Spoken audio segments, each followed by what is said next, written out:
네, 오늘 본문은 조금 길긴 했는데요. 이 36절에서 43절은 이 24절로 30절까지에 대한 예수님의 해석이기 때문에 함께 읽었고, 그리고 47절에서 50절까지의 이 본문은 오늘 이 본문과 주제상 일맥상통하는 부분이 있기 때문에 함께 묶어서 보도록 하겠습니다. 먼저 오늘 비유에서 예수님은요, 가라지에 대한 이야기를 하셨죠. 그런데 이 가라지라고 하는 거는요, 사전적인 의미를 찾아보니까 조라고 하는 그 곡식과 비슷하게 생긴 풀인데, 이 강아지 풀과 비슷하게 생긴 그런 잡초라고 합니다. 하지만 원래 원어로 보면 이 가라지라고 되어 있는 단어는요, 사실 독보리라고 하는 단어입니다. 독보리. 독보리라고 하는 것은요, 밀과 아주 유사하게 생긴 그런 풀이라고 해요. 그래서 이 독보리는 밀과 분간이 되지 않을 만큼 비슷하고 실제로 그 자체에 독이 있는 건 아니고 곰팡이균에 오염이 되었을 때에만 독이 생기는 그런 거라고 합니다. 그러니까 한국말로 번역되는 과정 가운데에서 우리나라에는 이제 아무래도 밀보다는 벼를 주식으로 하다 보니까 벼와 비슷하게 생긴 가라지로 이렇게 번역을 한 것 같기는 한데요. 사실상은 가라지가 아니라 독보리가 맞습니다. 아무튼 이제 씨 뿌리는 사람이요, 이제 밭에 밀이라고 하는 씨앗을 뿌렸어요. 그런데 어느새 줄기가 나고 이제 열매가 맺힐 때쯤 보니까 아니 밀이 아닌 다른 것, 그러니까 독보리가 함께 자라고 있는 것을 발견하게 되었어요. 알고 보니 원수가 일부러 어느샌가 그 독보리에 씨앗을 뿌려 놓았던 겁니다. 그래서 이제 추수하는 사람들이 이 독보리를 발견하고서는 주인에게 가서 물어봅니다. 이 독보리를 우리가 뽑을까요? 그랬더니 아니다, 그냥 내버려둬라. 괜히 독보리를 뽑다가 밀 이삭까지 같이 뽑아버리면 큰일 나니까 그냥 내버려둬라. 내가 추수 때 가서 마지막 때에 이 독보리들을 먼저 뽑아서 불에 태우고 밀 이삭은 잘 추수해서 곳간에 드리겠다, 이런 이야기를 하셨습니다. 그러자 이 비유에 대해서 제자들은요, 예수님께 설명해 달라고 요청을 해 오게 되고, 예수님은 그 비유에 대해서 설명을 해 주시죠. 설명을 해 주시는데, 이 밭은 세상이고 거기에 하나님이 하나님의 자녀들을 심었는데 사탄들이 악한 자들 세상에 심었다. 그래서 세상 끝날에 추수꾼들을 통해 악한 자들을 골라내 악한 자들은 지옥불에 던져버리고 이 착한 의인들은 하나님의 나라에서 해처럼 빛나게 될 것이다, 이렇게 해석을 해 주셨습니다.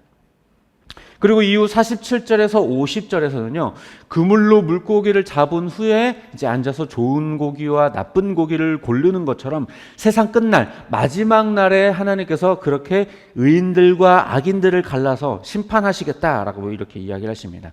이 말씀이 마치 이 가라지 비유와 상당히 유사하죠. 여기서 우리는요, 몇 가지 해결하고 지나가야 될 부분들이 있어요. 먼저는요, 27절과 28절의 이 대화 부분인데요, 이 독보리가 밀 사이에서 이렇게 자라나는 것들을 발견했고, 이것들은 원래 원수들이 몰래 뿌리고 간 독보리의 씨앗 때문이다라는 이야기가 있죠. 원수가 악마고 가라지가 악한 자들의 자녀라고 했으니까, 그러면 이걸 그대로 해석한다면 이 세상에 악한 자들이 생겨난 건 결과적으로 사탄의 짓이라는 뜻인가? 인간은 하나님을 창조하셨다고 했는데, 그러면 그게 아니라 하나님도 인간을 창조하고 또 사탄이 창조한 인간들도 있다라는 얘기인가? 이렇게 들리죠. 게다가요, 비유에 따르면 원수인 사탄이 그런 악한 자들을 심어놓고 갔는데 그 사실을 하나님이 몰랐다라는 얘기가 되어버리는 거죠. 하나님이 인식하지 못하는 사이에 악한 자들이 그렇게 원수가 악한 사탄이 악한 사람들을 심어놨다는 얘기가 되어버릴 겁니다. 뭔가 좀 이상하죠.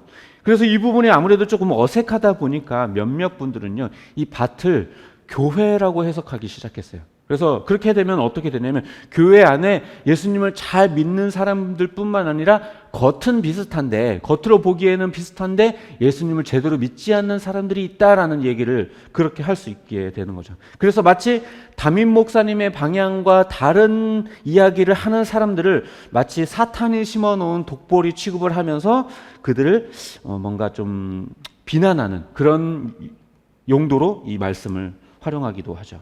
이거는요, 근데 해석도 잘못됐고 적용도 잘못된 겁니다. 예수님은 분명히 38절에서 밭은 세상이라고 하셨지 교회라고 말씀하신 적이 없어요.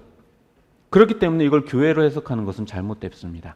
그런데요, 밭을 세상으로 해석하게 되면 내용이 상당히 까다로워지는 부분이 있어요. 이게 마치 하나님이 지은 인간과 사탄이 지은 인간이 따로 존재한다는 말처럼 들리기 때문에 그래요.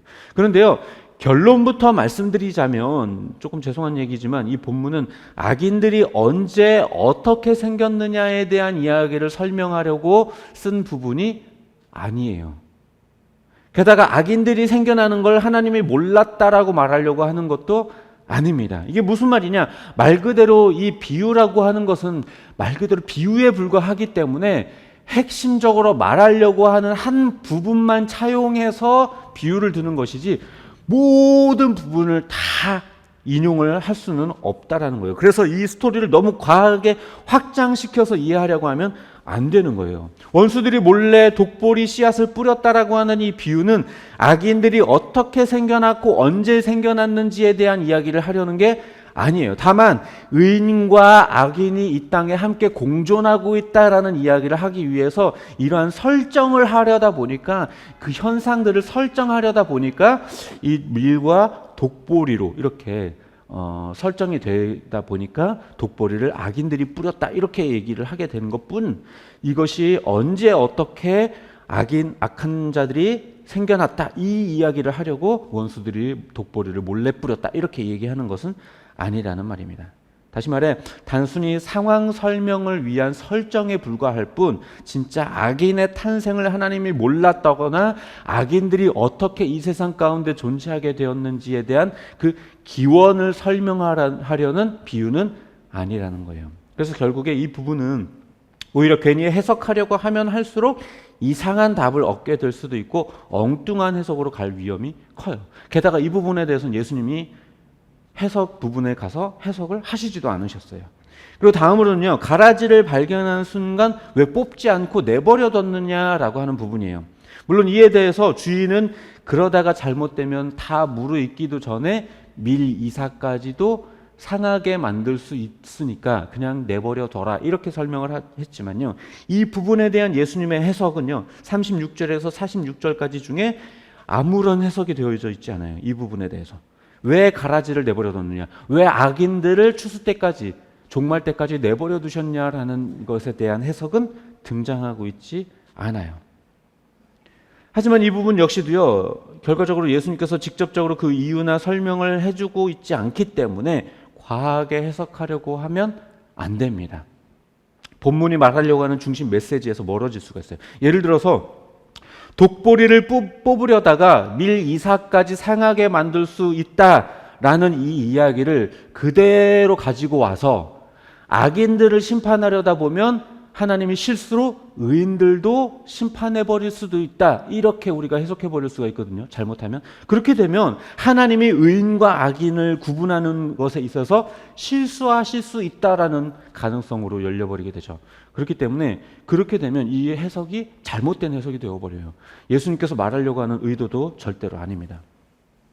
하나님은 결코 실수하지 않는 분이고 그리고 그걸 구분 못하는 분도 아니죠. 그렇기 때문에 그런 의미로 이 이야기를 하려는 것도 아닙니다. 그래서 그렇게 해석하시면 절대로 안 되겠습니다.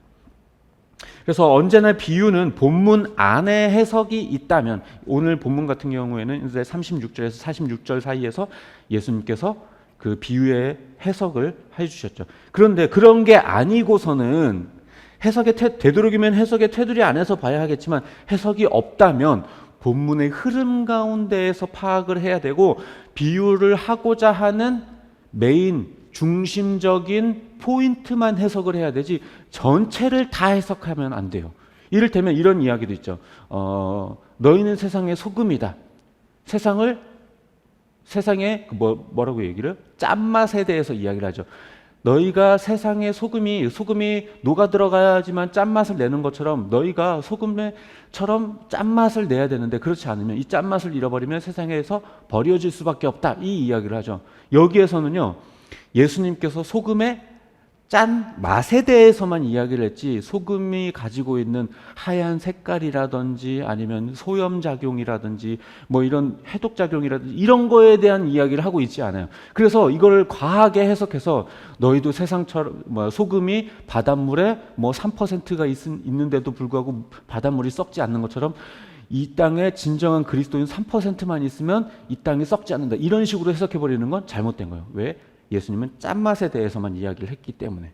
그런 것처럼 오늘 본문에서도 이야기하려고 하는 부분은 결과적으로 이 악인들을 종말의 때까지 왜 내버려 두시는가, 이거에 대한 설명을 하려는 것도 아니고, 악인들이 어떻게 생겨났는가, 왜 하나님은 악인들이 심겨지는 걸 몰랐는가에 대한 이야기를 하려는 게 아니라, 마지막 날에 수학 때에 악인들을 심판하시겠다라고 하는 그 메시지, 그 딱 하나의 포인트가 이 부분에 달려져 있기 때문에 그것만 가지고 해석을 해야 되지, 다른 부분 가지고 해석을 하면 안 되는 것입니다.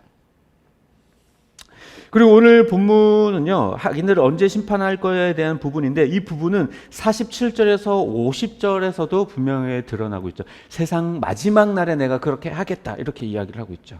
수확을 하고 나면 이 독보리들은요, 다 불에 넣고 미리 이삭들만 창고에 들이는 것처럼 마지막 때가 되면 하나님께서 악인들은 다 불지옥에 던져버리고 의인들은 하늘나라, 하나님 나라에 함께 들어가서 참된 기쁨과 행복의 삶을 살게 될 것이다, 이 이야기를 하고 있는 거예요. 그런데요, 지금 우리가 보면 독보리들이 어쩌면 밀보다 훨씬 더 잘 자라고 있을지도 모르겠어요. 열매도 더 풍성하게 맺히고 뭔가 더 그럴싸해 보일지도 모르겠지만, 마지막 때가 되면, 추수 때가 되면 이 독보리들은 불구덩이를 피하지 못하게 될 거예요. 다시 말해 하나님의 심판이 없는 것처럼 느껴지고 뭔가 악한 자들이 더 잘 되는 것처럼 보이지만, 마지막 날에 결과적으로 하나님께서 약한 자들 다 멸하시겠다라고 분명하게 우리에게 심판의 메시지를 들려주고 계신 것이죠. 따라서 하나님의 심판이 없는 것처럼, 늦어지는 것처럼 보이지만, 그럼에도 불구하고 하나님의 심판이 분명히 있다라는 사실, 이것이 하나님의 계획이고 하나님의 뜻이라는 것입니다. 말씀을 정리하도록 하겠습니다. 이 마지막 날은요, 독보리들에게는 멸망의 날이겠지만 이 밀에게는 수확의 기쁨의 날이에요. 창고로 들어갈 수 있는 날입니다. 악인들에게는 종말은 심판에 서는 두려운 날이겠지만 우리에게는 주를 만나는 참된 기쁨의 날이 됩니다. 비록 추수 때까지 독보리를 뽑지 않았지만, 그렇다고 해서 독보리까지 수확하려고 하시는 것은 절대로 아니에요. 독보리의 멸망이 추수 때까지 연기되어져 있을 뿐인 것이죠. 마찬가지로 하나님께서 지금 악인들이 심판받지 않고 있지만, 그렇다고 해서 악인들이 잘못한 게 없어서 그냥 용서해 주고 계신 게 아닙니다. 그저 마지막 끝날까지 하나님의 심판이 연기되어져 있을 뿐이죠. 게다가 하나님의 심판이 없는 것은 절대로 아닙니다. 하나님의 심판은 반드시 있고 그들의 행한 것대로 마지막 날에 반드시 갚으실 것입니다. 그래서 우리가 이 말씀을 통해서 우리가 적용해야 할 것은요, 늘 종말에 대한 인식을 가지고 살아야 한다는 거예요. 먼저 우리는 추수 때까지 차곡차곡 충실하게 이삭을 만들어가고 채워가는 밀처럼 그렇게 하나님이 주신 사명대로 열매를 맺어가야 합니다. 둘째, 악인들의 성공을 부러워하지 말고 그들의 세속적인 방식을 따르려 하지 말고 하나님의 말씀대로 살아가려고 애써야 할 것입니다. 마지막으로, 때로 세상에서 힘든 일을 겪고 억울한 일을 당하더라도 우리는 실망하지 말고 희망을 가져야 합니다. 이것이 추수를 기다리는 밀 이삭으로서 가져야 할 마땅한 태도인 것이죠. 바라기는 마지막 때를 기억하고 충실히 열매를 맺어가는 밀 이삭으로서의 그 삶을 사는 저와 여러분이 되시기를 주님의 이름으로 축복합니다.